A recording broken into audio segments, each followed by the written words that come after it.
മലയാള cinema ലോകം മുഴുവനും കാത്തിരുന്ന ഒരു സിനിമയായിരുന്നു പാട്രിയോട്ട്.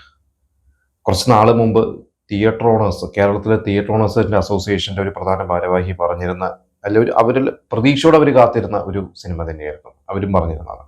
പക്ഷെ പ്രതീക്ഷകളെല്ലാം തകിടം മറിക്കുന്ന ബോക്സ് ഓഫീസ് റിസൾട്ടുകളാണ് നമ്മൾ കണ്ടുകൊണ്ടിരിക്കുന്നത്. ആദ്യ ദിവസം സിനിമകൾ ഇറങ്ങിയപ്പോൾ തന്നെ പല അഭിപ്രായങ്ങളും, മിക്സഡ് അഭിപ്രായം, നല്ല അഭിപ്രായങ്ങളുണ്ടായിരുന്നു. പക്ഷേ ആദ്യത്തെ ദിവസവും രണ്ടാമത്തെ ദിവസമൊക്കെ അത്യാവശ്യം കളക്ഷൻ വന്നു. പക്ഷെ ഏകദേശം ഒരാഴ്ച കഴിഞ്ഞപ്പോൾ കളക്ഷൻ വളരെ ഡൗൺ ആവുന്നുണ്ടായത്.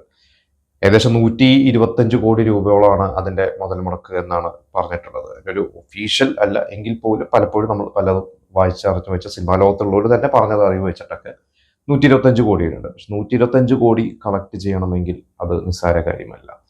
ഏകദേശം ഇതിന്റെ സാറ്റലൈറ്റും അതിന്റെ മറ്റു റൈറ്റ്സ്, OTT റൈറ്റ്സ് ഒക്കെ കൂടിയിട്ട് ചിലപ്പോൾ അത്യാവശ്യം കുറച്ച് കോടികളൊക്കെ കളക്ട് ചെയ്യുമായിരിക്കും. എങ്കിൽ പോലും എനിക്ക് തോന്നുന്നു ഒരു 60% അല്ലെങ്കിൽ 65% തിയേറ്ററിൽ തന്നെ കളക്ട് ചെയ്യേണ്ട ഒരു അവസ്ഥയാണ്. പക്ഷെ അത് വളരെ ഒരു ദയനീയ കളക്ഷനാണ് ഇപ്പോൾ എത്തി നിൽക്കുന്നത്. ഇതിന്റെ കാരണം എന്താണ് എന്നുള്ളതാണ്. ഇപ്പൊ അതിന്റെ സംവിധായകൻ മഹേഷ് നാരായണൻ എവിടെയോ പറഞ്ഞതായിട്ട് ഞാൻ വായിച്ചു. യഥാർത്ഥ പ്രേക്ഷകർ ഈ ഒരു സിനിമ കണ്ടിട്ടില്ല, അല്ലെങ്കിൽ ഇതൊരു മാസ് സിനിമയാണ് എന്ന് പ്രതീക്ഷിച്ച് പോകുന്നതിന്റെ പ്രശ്നമാണ്, ഇതൊരു മാസ് സിനിമയല്ല എന്ന് പറഞ്ഞിട്ടുണ്ട് എന്നൊക്കെ ഉണ്ട്. ശരിയാണ്. കാരണം മഹേഷ് നാരായണൻ എന്ന് പറയുന്ന ഒരു സംവിധായകന്റെ സിനിമകൾ നമ്മൾ എടുത്തു കഴിഞ്ഞാൽ അദ്ദേഹം നല്ലൊരു എഡിറ്ററാണ്, നല്ലൊരു സംവിധാനമാണ്. അദ്ദേഹം take off, Uyare, C U soon ഒക്കെ പോലെയുള്ള, മാലിക് പോലത്തെ ഒരുപാട് നല്ല നല്ല സിനിമകൾ അദ്ദേഹം ചെയ്തിട്ടുണ്ട്. പക്ഷേ ഒരു സൂപ്പർ സ്റ്റാർസിന്റെ, പ്രത്യേകിച്ച് മോഹൻലാൽ അല്ലെങ്കിൽ മമ്മൂട്ടി, ഇവർ രണ്ടുപേരും 18 വർഷത്തിന് ശേഷം എത്രയാണ് ഇവർ ഒരുമിച്ച് അഭിനയിക്കുന്നത്. അതായത് ത്രൂ ഔട്ട്, ഇതിനു മുമ്പ് കടൽ കടന്ന് മാട്ടുകുട്ടിയിലൊക്കെ ഒരു ഗസ്റ്റ് അപ്പിയറൻസിലൊക്കെ മോഹൻലാൽ വന്നിട്ടുണ്ട്. പക്ഷെ ഇവർ രണ്ടുപേരും കട്ടയ്ക്ക് നിന്നിപ്പോ തമ്മിൽ വരുന്ന ഒരു സിനിമ എന്ന് പറയുന്നത് പാട്രിയോട്ട് തന്നെയായിരുന്നു. അതിന് വലിയൊരു പ്രതീക്ഷ തന്നെയായിരുന്നു. കാരണം ഇത് മഹേഷ് നാരായണൻ എന്ന് പറയുന്ന ഒരു സിനിമയ്ക്കകത്തുള്ള എൻ്റെ ഒരു സുഹൃത്ത് പറഞ്ഞൊരു കാര്യമാണ്. കാരണം മഹേഷ് നാരായണൻ എന്ന് പറയുന്ന ഒരു സംവിധായകന്റെ സിനിമ എത്തരത്തിലുള്ളതായിരിക്കും എന്നുള്ളത് ഒരു സാധാരണ ഒരു പ്രേക്ഷകൻ അതൊന്നും ചിലപ്പോൾ ചിന്തിച്ചെന്ന് വരില്ല. കാരണം ഈ ഒരു സിനിമ ഇറങ്ങുന്നതിന് മുമ്പ് ഒരുവിധം താര സിനിമകളെല്ലാം ഫസ്റ്റ് ഡേ ഒക്കെ പോയി കാണുന്ന എൻ്റെ ഒരു സുഹൃത്ത് തന്നെയാണ്. അദ്ദേഹം സിനിമയിൽ വർക്ക് ചെയ്യുന്ന തന്നെയാണ്. അദ്ദേഹം പറഞ്ഞത് ഈ ഒരു സിനിമ ഞാൻ എന്തായാലും ഫസ്റ്റ് ഡേ കാണുന്നില്ല. കാരണം ഇത് നമ്മൾ പ്രതീക്ഷിക്കുന്ന ഒരു സിനിമ ആയിരിക്കില്ല. കാരണം മഹേഷ് നാരായണൻ ഒരിക്കലും ഒരു മാസ് സിനിമ ചെയ്യില്ല. മോഹൻലാലിനെയും മമ്മൂട്ടിനെയും ഒരുമിച്ച് വരുമ്പോൾ അത്തരത്തിലുള്ള ഒരു സിനിമയാണ് നമ്മൾ ആഗ്രഹിക്കുന്നത്. അദ്ദേഹം അത് പോയി കണ്ടില്ല. അതുകൊണ്ട് ആ സിനിമയുടെ പരാജയം, അല്ലെങ്കിൽ ആ സിനിമ നിരാശയാണ് ഭൂരിപക്ഷം പ്രേക്ഷകർക്കും സമ്മാനിച്ചത് എന്നറിഞ്ഞപ്പോൾ അദ്ദേഹത്തിന് ഞെട്ടലുണ്ടായില്ല എന്നാണ് പറഞ്ഞത്. കാരണം അദ്ദേഹം അത് പ്രതീക്ഷിച്ചിരുന്നു. പക്ഷെ ഇത് ഒരു പക്ഷെ സിനിമാ മേഖലയിൽ പ്രവർത്തിക്കുന്നത് കൊണ്ടും മഹേഷ് നാരായണൻ എന്ന് പറയുന്ന ഒരു സംവിധായകനെ കുറിച്ച് വ്യക്തമായിട്ട് അറിയാവുന്നത് കൊണ്ടും അദ്ദേഹം ചെയ്യുന്ന സിനിമകൾ എത്തരത്തിലുള്ളതായിരിക്കും എന്ന് അറിയാവുന്നത് കൊണ്ടായിരിക്കാം അദ്ദേഹത്തിന് അങ്ങനെ തോന്നിയത്. പക്ഷെ ഒരു ഭൂരിപക്ഷം ഇവിടുത്തെ കേരളത്തിലെ പ്രേക്ഷകർ ഇതൊന്നും അറിയില്ല. അവർ മമ്മൂട്ടി മോഹൻലാൽ ഒരുമിക്കുന്നു. ഇതിലെ ഏറ്റവും വലിയൊരു തെറ്റിദ്ധാരണ പ്രേക്ഷകർ ഉണ്ടായത് എനിക്ക് തോന്നിയിട്ടുള്ളത്, എനിക്ക് വ്യക്തിപരമായിട്ട് തോന്നിയത് ഇതിന്റെ ട്രെയിലറാണ്. കാരണം ട്രെയിലർ ഒരു മാസ് സിനിമയുടെ ഒരു ട്രെയിലർ പോലെയായിരുന്നു, അല്ലെങ്കിൽ ഒരു ഭയങ്കര ഒരു ഫൈറ്റും ഇതൊക്കെയാണ്. പക്ഷെ അത് വിചാരിച്ച പോലെ തിയേറ്ററിൽ ലഭിച്ചില്ല എന്നുള്ളതാണ്. കാരണം മോഹൻലാൽ ആ ഒരു സിനിമയിൽ അധികമൊന്നും ഇല്ല. അതുകൊണ്ട് തന്നെ മോഹൻലാൽ ഫാൻസും തൃപ്തരല്ല. ഇതേപോലെ സംഭവിച്ച ഒരു സിനിമയായിരുന്നു മലയക്കൊട്ട ബാല്യകാലം. അതുപോലെ തന്നെ ഒടിയൻ എന്ന് പറയുന്ന സിനിമ. അപ്പൊ ഞാൻ പറയുമ്പോൾ ഇതെല്ലാം ഒന്ന് പറയുന്നു. കാരണം ഒടിയൻ ഇറങ്ങുന്നതിന് മുമ്പ് പറഞ്ഞിരുന്നത് ഇതൊരു നരസിംഹം പോലെയൊക്കെയുള്ള ഒരു സിനിമയായിരിക്കും. ആ ഒരു രീതിയിലായിരുന്നു അവർ മാർക്കറ്റ് ചെയ്തിരുന്നത്. പക്ഷെ തിയേറ്ററിൽ എത്തിക്കഴിഞ്ഞപ്പോൾ അതൊന്നുമല്ല. ഇതുപോലെ തന്നെ മലയക്കൊട്ട വാലിബനെല്ലാം ശരിക്കും അതൊരു നല്ലൊരു സിനിമയാണ്. ലിജോ ജോസ് പല്ലീശ്ശേരി നന്നായിട്ട് മേക്ക് ചെയ്തിട്ടൊരു സിനിമയാണ്. പക്ഷെ അതിലും ഒരു പ്രശ്നം പറ്റിയത് അതൊരു മാസ് സിനിമയാണ്, തിയേറ്റർ കുലുങ്ങും എന്നൊക്കെ അദ്ദേഹത്തിന്റെ ലിജോ പല്ലീശ്ശേരിയുടെ ടീമിൽ പെട്ടവരൊക്കെ അന്ന് പറഞ്ഞിരുന്നു. ഈ സിനിമ മോഹൻലാലിന്റെ ഇൻട്രോ സീൻ തിയേറ്ററിൽ കുലുങ്ങും, ഞാൻ തിയേറ്ററിന്റെ പുറത്തിരുന്ന് എനിക്ക് അകത്തുള്ള ആ ഒരു കയ്യടി ഓളം എനിക്ക് കേൾക്കണം എന്ന് പറഞ്ഞ് ഇത് പിന്നെ ഒരു ട്രോളായി മാറുകയാണുണ്ടത്. കാരണം ഒരിക്കലും അത് അങ്ങനെ മാർക്കറ്റ് ചെയ്യരുത്. അതൊരു ലിജോ ജോസ് പല്ലിശ്ശേരി പടമായിട്ട് മാർക്കറ്റ് ചെയ്യണം. കാരണം ആ സിനിമയിൽ നമുക്കറിയാം, പിന്നെ ഒരു പൊടിക്ക് എനിക്ക് തോന്നിയിട്ടില്ല ലിജോ പല്ലിശ്ശേരിയുടെ സിനിമയിൽ നിന്ന് മാറി ഒന്ന് മാസമാക്കാൻ ശ്രമിച്ചിട്ടുണ്ട്, എന്നാൽ അത് പരാജയപ്പെടുകയാണ് ചെയ്തത്. അതായിരുന്നു മലയക്കോട്ട വാലിബന്റെ ഒരു പ്രശ്നം എന്ന് പറയുന്നത്.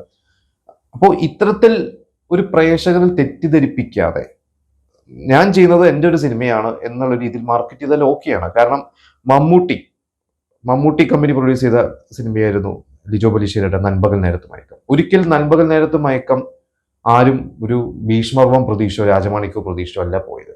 പക്ഷെ മോഹൻലാൽ ലിജു പല്ലിശ്ശേരി ഒന്നിച്ച പടത്തിൽ അവരൊരു മാസ് പടം നരസിംഹ പോലത്തെ ഒരു പടം പ്രതീക്ഷിച്ചു പോയി ഒരു ഭൂരിപക്ഷം പ്രേക്ഷകർ. അപ്പൊ അങ്ങനെ പ്രതീക്ഷകൾ തെറ്റുമ്പോഴാണ് നിരാശ സംഭവിക്കുന്നത്. നിരാശ സംഭവിക്കുമ്പോഴാണ് ബോക്സ് ഓഫീസിൽ പരാജയങ്ങൾ സംഭവിക്കുന്നത്. പക്ഷെ മമ്മൂട്ടിയുടെ സിനിമകൾ, ഈ കാതൽ പോലത്തെ സിനിമകളോ നൻപകൽ പോലത്തെ സിനിമകളോ അതൊരു പക്ഷെ ഈ പറയുന്ന മലയക്കോട്ട വാലിബന്റെ ഓഡിയന്റോ കളക്ഷൻ ഒന്നും വന്നിട്ടില്ലായിരിക്കാം. പക്ഷെ അത് ഓക്കെയാണ്, കാരണം ആ പടത്തിന് അത്രയും ബഡ്ജറ്റ് ഉള്ളൂ. അപ്പൊ ഇതിന്റെ കൂടെ പറഞ്ഞാൽ ബഡ്ജറ്റിന്റെ കാര്യം കൂടി പറയേണ്ടത്, ഒരു പരീക്ഷണ സിനിമ ചെയ്യുമ്പോൾ ബഡ്ജറ്റ് അതനുസരിച്ച് കുറയ്ക്കണം. ഇപ്പൊ പാട്രിയോട്ട് എന്ന് പറയുന്ന ഒരു സിനിമ 125 കോടി രൂപയ്ക്ക് അല്ല ആ സിനിമ ചെയ്യേണ്ടത്. ആ സിനിമയുടെ ബഡ്ജറ്റ്, കാരണം ഇത്തരത്തിലുള്ള സിനിമകൾക്ക് ഓഡിയൻസ് ഒരു മാസ് ലെവലിൽ വരില്ല എന്ന് മനസ്സിലാക്കിക്കൊണ്ട് അതിന്റെ ബഡ്ജറ്റ് കുറയ്ക്കണം. അപ്പോൾ ലാഭം കിട്ടും, അല്ലെങ്കിൽ നഷ്ടം കുറയും. ഇതിപ്പോ നഷ്ടം വന്നാൽ ഭയങ്കര ഭീകര നഷ്ടമായിരിക്കാം പേട്രിയോട്ട് എന്നുള്ള സിനിമ. ഇപ്പോഴും എനിക്ക് എന്റെ ഔദ്യോഗിക കണക്കുകൾ അറിയില്ല. ഞാനൊരു സാധാരണക്കാരനെ പോലെ വീക്ഷിച്ചുകൊണ്ടാണ് ഞാനിത് പറയുന്നത്. ഈ രജനീകാന്തിന്റെ ഒരു സിനിമ ഇതുപോലെ തന്നെ മഞ്ജു വാര്യരൊക്കെ അഭിനയിച്ച ഒരു സിനിമ റിലീസായിരുന്നു. അത് വേട്ടയാൻ എന്ന് പറയുന്ന ഒരു സിനിമ. ആ സിനിമയും ഇതുപോലെ തന്നെ രജനീകാന്തിന്റെ പ്രേക്ഷകർക്ക്, ആരാധകർക്ക് നിരാശ സംഭവിച്ച സിനിമയായിരുന്നു. കാരണം ജയ് ഭീം എന്ന് പറയുന്ന ഒരു സംവിധായകന്റെ സിനിമയാണ്. അത് ജയ് ഭീം പോലെ എടുക്കണം, അതുപോലെ ഒരു ബഡ്ജറ്റ് കുറച്ചെടുക്കണം. ഇത് പക്ഷേ അതും ഭയങ്കരമായിട്ടുള്ള ബഡ്ജറ്റിൽ മഞ്ജു വാര്യരും ഫഹദ് ഫാസിലും എല്ലാ പുറത്തുനിന്നുള്ള താരങ്ങളെയൊക്കെ കൊണ്ടുവന്ന് എല്ലാവർക്കും കോടികൾ പ്രതിഫലം കൊടുത്ത് എനിക്ക് ആ സിനിമ ഭയങ്കര നഷ്ടമാണ്. അപ്പൊ ആ സിനിമ ഒരു ലോ ബഡ്ജറ്റിൽ ചെയ്തിരുന്നെങ്കിൽ അത് ഓക്കെയാണ്. ഇപ്പൊ നമ്മൾ വെനസ്ഡേ പോലത്തെ ചില സിനിമകളൊക്കെ നമ്മൾ കണ്ടിട്ടുണ്ട്. അതിന്റെ തമിഴ് വന്നു കഴിഞ്ഞപ്പോൾ ആ സിനിമ തമിഴ് വിചാരിച്ച പോലെ പരാജയപ്പെട്ട സിനിമയായിരുന്നു. പക്ഷെ എനിക്ക് ആ തമിഴ് സിനിമ ഓവർ ബഡ്ജറ്റിലേക്ക് പോലും, അത് വെനസ്ഡേ പോലത്തെ ഒരു സിനിമയാണോ ഉന്നെ പോലെ ഒരുവൻ എന്ന് കമൽഹാസന് മോഹൻലാൽ ഒന്നിക്കുന്നു എന്നപ്പോൾ ഓഡിയൻസിന് മനസ്സിലായി അതാണെന്നുള്ളത്. അതുകൊണ്ട് അത് ഭീകര നഷ്ടമല്ല അന്നത്തെ കാലത്ത് വന്നത്. ഇപ്പൊ നമ്മൾ ഈ അടുത്ത് വേറെ സിനിമകൾ എടുത്തു കഴിഞ്ഞാൽ 2018 എന്ന് പറയുന്ന സിനിമ, അതിൽ ടോവിനോയുണ്ട്, കുഞ്ചാക്കോ ബോബനുണ്ട്, ആസിഫ് അലി ഉണ്ട്, എല്ലാവരും ഉണ്ട്. പക്ഷെ ആ സിനിമ എന്താണെന്നുള്ള പ്രേക്ഷകർക്ക് മനസ്സിലായിരുന്നു. പിന്നെ അത് റിയൽ ഇൻസിഡന്റും നമ്മുടെ പ്രളയം അതിജീവിച്ച കഥയൊക്കെ ആയതുകൊണ്ട് അത് ഭയങ്കരമായിട്ട് വിജയിച്ചു. ക്രിട്ടിക്കൽ അക്ലെയിം കിട്ടി, ബോക്സ് ഓഫീസിൽ വിജയിച്ചു. അത് പ്രേക്ഷകർ പ്രതീക്ഷിക്കുന്നത് ആ സിനിമയാണ് എന്നുള്ളത് കൊണ്ട് ഓക്കെയാണ്. നമ്മൾ തെറ്റിദ്ധാരണ വരുത്തുമ്പോഴാണ് പ്രശ്നം വരുന്നത്. ഇതുപോലെ തന്നെയാണ് ബഡ്ജറ്റിന്റെ കാര്യങ്ങൾ. പിന്നെ താരങ്ങളെ കിട്ടുമ്പോൾ ഒരു വലിയൊരു ബഡ്ജറ്റിൽ എന്നും മോഹൻലാൽ മമ്മൂട്ടിയും ഒന്നിക്കുക, അല്ലെങ്കിൽ ഇവരൊക്കെ ഒരുമിച്ച് കിട്ടുക എന്ന് പറയുന്നത് ഒരു 10,000 പേരിൽ ഒരാൾക്ക് മാത്രം കിട്ടുന്ന ഒരു ഭാഗ്യമാണ്. അത് ശരിക്കും പ്രേക്ഷകരെ ത്രസിപ്പിക്കുന്ന രീതിയിലുള്ള സിനിമകൾ ചെയ്ത് പ്രൂവ് ചെയ്യുക, അല്ലെങ്കിൽ ബോക്സ് ഓഫീസിൽ കുലുക്കുക എന്നുള്ളത് തന്നെയാണ്. നമ്മൾ മോഹൻലാൽ മമ്മൂട്ടി ഒന്നിച്ച ഹിറ്റ് സിനിമകൾ എടുത്തു നോക്കിക്കഴിഞ്ഞാൽ ഹരികൃഷ്ണൻ, അതുപോലെ തന്നെ 2020, നരസിംഹം, ഇതൊക്കെ എന്തുകൊണ്ട് വിജയിച്ചു എന്നുള്ളത് നമ്മൾ നോക്കിയാൽ മതി. ഇപ്പൊ ഞാൻ കഴിഞ്ഞ ദിവസം ഇതുപോലെ തന്നെ ഒരു പോസ്റ്റ് കണ്ടിരുന്നു, ഒരു പ്രേക്ഷകൻ എഴുതിയിരിക്കുന്നത്, സത്യനാന്തിക്കാടിന്റെ സിനിമ ഒരിക്കലും നമ്മൾ മാസ പ്രതീക്ഷയല്ല പോകുന്നത്, അതൊരു സത്യനാന്തിക്കാട് സിനിമ പ്രതീക്ഷയാണ് പോകുന്നത്. ഹൃദയപൂർവ്വം എന്നുള്ള സിനിമ എല്ലാവരും എന്തൊക്കെ പറഞ്ഞാലും ആ സിനിമ ഓടിയ സിനിമയുടെ 178 കോടി രൂപ വേൾഡ് വൈഡ് കളക്ട് ചെയ്ത അതിന്റെ ബഡ്ജറ്റ് ഒരിക്കലും മോഹൻലാലിന്റെ മറ്റ് ബിഗ് ബഡ്ജറ്റ് സിനിമകൾ പോലെയല്ല. വളരെ ബഡ്ജറ്റ് കുറച്ചിട്ടാണ് ആ ഒരു സിനിമ അന്ന് അവർ പ്രൊഡ്യൂസ് ചെയ്തത്. അതുകൊണ്ട് തന്നെ സിനിമ ലാഭമാണ്. അത് ഇറങ്ങുന്നതിന് മുമ്പ് തന്നെ ഹോട്ട്സ്റ്റാർ, ഏഷ്യാനെറ്റ് ഒക്കെ വാങ്ങി മുടക്ക് മുതൽ ഓൾമോസ്റ്റ് ലഭിച്ചിട്ടാണ് തിയേറ്ററിൽ ഇറങ്ങുന്നത്. പിന്നെ കിട്ടുന്ന ബോണസ് ആയിരുന്നു നേരം എന്ന് പറയുന്ന ഒരു സിനിമ മോഹൻലാലിന്റെ. അത് ജിത്തു ജോസഫ് മോഹൻലാൽ നേരം പോലത്തെ ഒരു എന്താണ് ആ സിനിമ ഇവർക്ക് സമ്മാനിക്കുന്നത് എന്നുള്ളത് ജിത്തു ജോസഫ് ആദ്യമേ പറഞ്ഞതുകൊണ്ട് അത് ഓക്കെയാണ്. ഇപ്പൊ ദൃശ്യം 3 ഇനി എന്താവും എന്നുള്ളത് നമുക്ക് നോക്കാം. പക്ഷെ ദൃശ്യം 3യും എന്തായാലും അതൊരു ഇനീഷ്യൽ പൂളിൽ വരും. അതിന്റെ എക്സ്പെക്ടേഷൻസ് ഹൈ ആണ്. പക്ഷെ ജിത്തു ജോസഫ് പറഞ്ഞത് നിങ്ങൾ ദൃശ്യം പോലെ പ്രതീക്ഷിക്കരുത്, ഇത് മറ്റൊരു സിനിമയാണ്, ഞാൻ നിങ്ങൾക്ക് തരുന്നൊരു സിനിമയാണ്. അതുകൊണ്ട് തന്നെ ഈ അഭിമുഖങ്ങളിലോ മറ്റോ ഇതിലോ പോയിരുന്ന് തള്ളാതിരിക്കുക എന്നുള്ളതാണ് വേണ്ടത് എന്നാണ് എനിക്ക് തോന്നിയിട്ടുള്ളത്. പിന്നെ ഇതാണ് ഇപ്പോൾ മറ്റൊരു കമന്റ് വരുന്നത്, ജയിലർ എന്ന് പറയുന്ന സിനിമയിൽ മോഹൻലാൽ അഭിനയിച്ചു.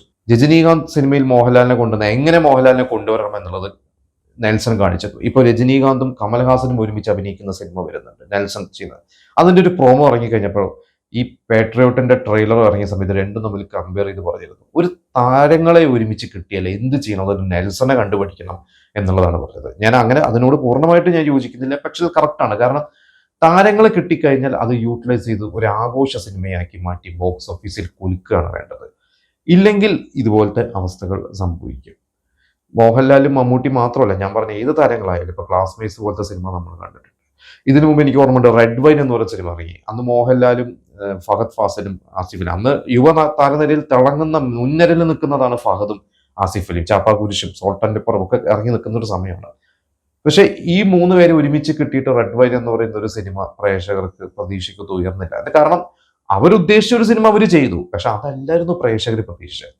അപ്പൊ എനിക്ക് തോന്നുന്നത് പ്രേക്ഷകർക്ക് എന്താണ് വേണ്ടത് എന്ന് അറിഞ്ഞ് ചെയ്തു കഴിഞ്ഞാൽ ഓക്കെയാണ്. ഇനി അതല്ല, തങ്ങൾക്ക് ഇഷ്ടപ്പെടുന്ന ഒരു സിനിമ ചെയ്യാനാണ് ആ ഒരു സംവിധായകന്റെ, എഴുത്തുകാരന്റെ, നിർമ്മാതാവിന്റെ വാശിയെങ്കിൽ ചെയ്യുക. പക്ഷെ അതിനനുസരിച്ച് ലിമിറ്റഡ് ബഡ്ജറ്റിൽ ചെയ്യുക. ഇല്ലെങ്കിൽ പ്രേക്ഷകർ സ്വീകരിച്ചില്ല, കൈവിട്ടു എന്ന് പറഞ്ഞ് എനിക്ക് നഷ്ടം വന്നു എന്ന് പറഞ്ഞ് കരഞ്ഞിട്ട് ഒരു കാര്യമില്ല എന്നുള്ളതാണ് എനിക്ക് പേഴ്സണലായിട്ട് തോന്നുന്നത്. ഇനി നിങ്ങൾക്ക് നിങ്ങളുടെ അഭിപ്രായങ്ങൾ പങ്കുവയ്ക്കുക. പാട്രിയോട്ട് കണ്ടവരുണ്ടാവും.